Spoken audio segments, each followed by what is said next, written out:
Today in Salt Lake City, a surprising story about a failing charter school resurrects with taxpayer money in Arizona.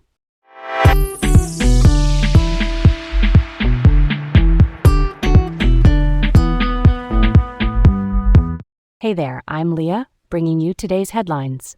And I'm Garrett. Thanks for joining us on Laid Back Local, the news of the day with Leah and Garrett, right here from Salt Lake City. All right, let's set the stage for this one.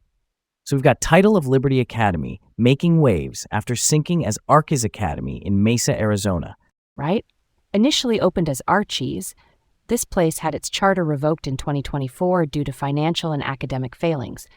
Now it's kind of back in action as a private LDS school thanks to Arizona's voucher system. But guess what? No financial oversight. That's pretty cool, right?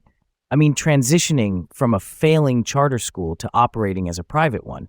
The catch is, nobody filled in the parents about the rocky past.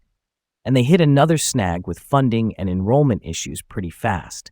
Honestly, this situation highlights the significant lack of oversight in Arizona's ESA program. They're letting taxpayer money fund private schools without enough quality checks, which is, a huge accountability issue.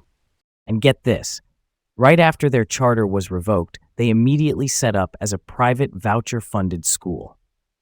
They don't even limit vouchers based on family income, and at one point, they were even thinking of operating out of a principal's living room. That's a curveball. Wow, can you believe that's even a thing? We have to wonder if more checks and balances could prevent these situations. Okay, let's move on to another story that's been heating up locally. Ebony Davis. This brave former student is filing a lawsuit over systemic racism she faced nearly every day, despite Davis School District's commitments to the DOJ to fix such issues.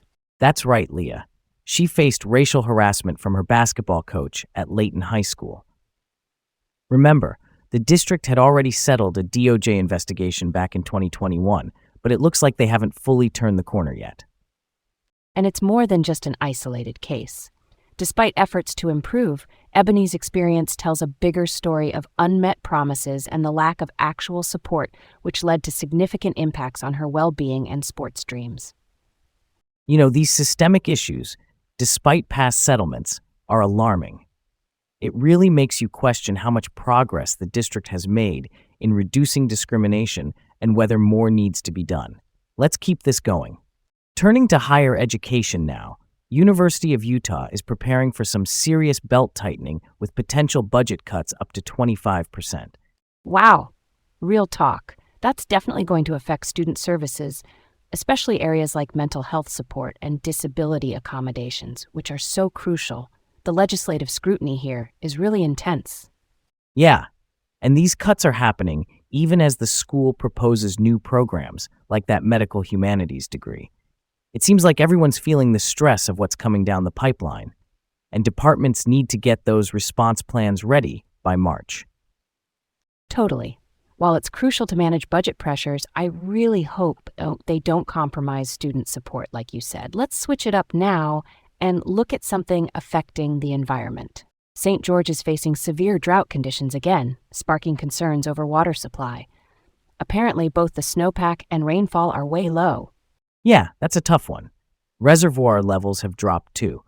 But on the brighter side, conservation efforts, like replacing grass with drought-tolerant landscaping, have made a big difference. It's true, those community efforts are paying off in saving water, but without some significant rainfall soon, the future of the water supply might be pretty dicey. Let's not let this one slide by. We need more public awareness about sustainable practices, right? All right, on to the next. And here's the last thing for today. The University of Utah is proposing a new medical humanities degree. It's all about bringing empathy through arts into healthcare education. That's so wild. It's a forward-thinking approach, making sure future doctors have a really well-rounded education. We definitely need more empathy in healthcare, wouldn't you say? Absolutely. I could get behind that idea.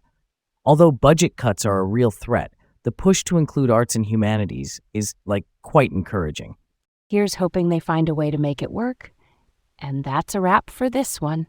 Leah and Garrett signing off with Laid Back Local, the news of the day with Leah and Garrett in Salt Lake City. Yeah, have a good day, and don't forget to tune in tomorrow.